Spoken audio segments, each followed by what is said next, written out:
नहीं, ये तो कोई समस्या नहीं है एक्चुअली। जो भी देखिए प्रोग्राम्स हैं वो 1-1.5 महीना पहले डिसाइड हो जाते हैं। जैसे ये जो कार्यक्रम अभी होने जा रहा है 1 जनवरी का, इसका नोटिफिकेशन संभवतः हमने 10 नवंबर को कर दिया था।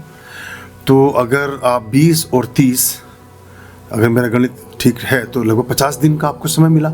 अगर 50 दिन में भी हम सूचना नहीं पा सकते हैं तो फिर कभी ना पा सकेंगे। तो कुछ तो सूचना ऐसी होंगी जो बहुत अटेंडम होंगी। तो मैं तो ये चाहूँगा कि जो सक्रिय लोग हैं, जो वास्तव में संजीदा और हैं, वो हमारे प्लेटफॉर्म से जुड़े रहें और जो हमारा टेलीग्राम का ग्रुप है उसको ज़रूर ज्वाइन करें। हम वहीं पर लिखेंगे जो कुछ लिखेंगे। उसमें कुछ लोग आप आते हैं, आप अपनी कोई बात उसमें भेजते हैं, वो बात या तो प्रासंगिक नहीं होती या कई बार नहीं देख पाते हैं, फिर अगले दिन आप उसमें चल देते हैं टहल करके। तो हमें कोई उससे फ़र्क नहीं पड़ता, पर आपको फ़र्क इसलिए पड़ता है कि फिर इस तरह की चीज़ें होती रहती हैं। तो ऐसा हो सकता है कि हम 10 बार ही वर्ष में, सिर्फ 10 बार उस प्लेटफॉर्म का सार्थक रूप से प्रयोग करें, लेकिन वो 10 बार ही 365 दिनों में बहुत उपयोगी होंगे। उन दिनों, उन 10 बारी में ही आपको वो चीज़ें मिल सकती हैं या बताई जा सकती हैं जो शायद वर्ष पर्यंत नहीं हो सकती। और कोई माध्यम ऐसे है नहीं कि सूचनाओं के लिए प्रत्येक व्यक्ति को तो हम दे नहीं सकते।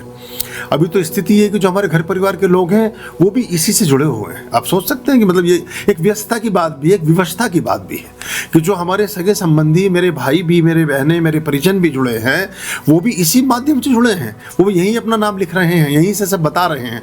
अलग से संभव नहीं है। उतनी मैन पावर भी नहीं है हमारे पास, और उतनी मैन पावर हम शायद कभी रखेंगे भी नहीं।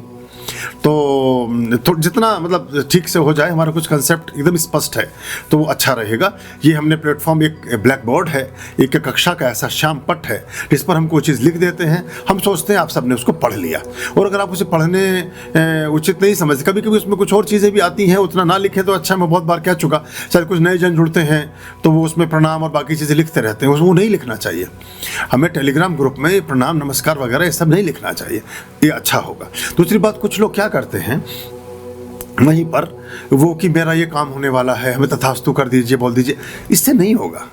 झूठ बोलने का कोई मतलब नहीं है, आपको भ्रमित रखने का कोई तात्पर्य नहीं है, कोई लाभ ही नहीं है गोल गोल घुमाने का। बहुत हैं, 99% लोग घुमा ही रहे हैं गोल गोल। तो मेरे को कम से कम उस पाप से मैं मुक्त रहना चाहता हूँ। कुछ नहीं होगा ऐसे कहने से, कोई एकाध इत्तेफाक हो सकता है। आप बैठेंगे, जुड़ेंगे, आएंगे, आहुति देंगे, कोई फूल चढ़ाएंगे, कुछ मंत्रों को सुनेंगे, कुछ क्रिया करेंगे, कुछ वस्त्र पहनेंगे, कुछ स्नान करेंगे, किसी प्रोसीजर में जुड़ेंगे तो सब कुछ होगा। सनकादिक का ना हुआ, ब्रह्मा जी का ना हुआ, किसी का भी ना हुआ, रामचंद्र जी का ना हुआ। भगवान श्री राम जी को भी एक शिवलिंग बना करके रामेश्वर में बैठना पड़ा, प्रार्थनाएं करनी पड़ी। ऐसे खाली तथास्तु तो था ही। अब भगवान है स्वयं, कर्म के बिना कुछ ना हो सकेगा कलयुग में आपका। अगर आप सोचते हैं वहीं बैठे रहे और हमारा कल इंटरव्यू है और गुरु जी हमें तथास्तु बोल दीजिए, हो जाएगा, ना के बराबर संभावना है। मन रखने को मैं बोल देता हूँ, पर सच्चाई यही है जो आपको बता रहा हूँ। ऐसे नहीं होने वाला है। आप अगर आप अपने इतने बड़े काम के लिए इससे पूरा जीवन संवरता हो, एक दिन ना निकाल सकते हैं, 2 दिन ना निकाल सकते हैं, 2 घंटे 4 घंटे ना निकाल सकते हैं, 200-400 किलोमीटर आ जाना सकते हैं, तो फिर परमात्मा भी इतने खाली नहीं बैठे हैं कि वो इसी काम के लिए, वो तो करना होता तो फिर बैठे बैठे हो ही जाता। फिर इधर धक्के खाने की इतनी असफलता की जरूरत नहीं थी। सुनने में थोड़ा कड़वी सी लगती है बातें, पर सच्चाई हमेशा थोड़ी कड़वी ही होती है। और नमक में कभी कीड़े नहीं पड़ते, इसीलिए कि वो थोड़ा उसकी एक मात्रा है, लिमिटेशन है। चीनी 4 चम्मच भी चल जाएगी, नमक ना चल पाएगा 4 चम्मच। और नमक ही ऐसा है कि जो पूरे जीवन को ठीक रखता है। तो मैं इन गुरुओं में नमक हूँ। तो मैं ये इसलिए आपको बताना चाहता हूँ कि आप बात को समझें, विधान को समझें, व्यवस्था को समझें, अपना समय, श्रम, पैसा, धन, मन सब तभी खर्च करें, क्योंकि ऐसे करने से कुछ होगा नहीं। और जो ऐसे झांसे आपको देते हैं उनका खुद का भी नहीं हुआ विचारों का, आपका तो क्या करेंगे।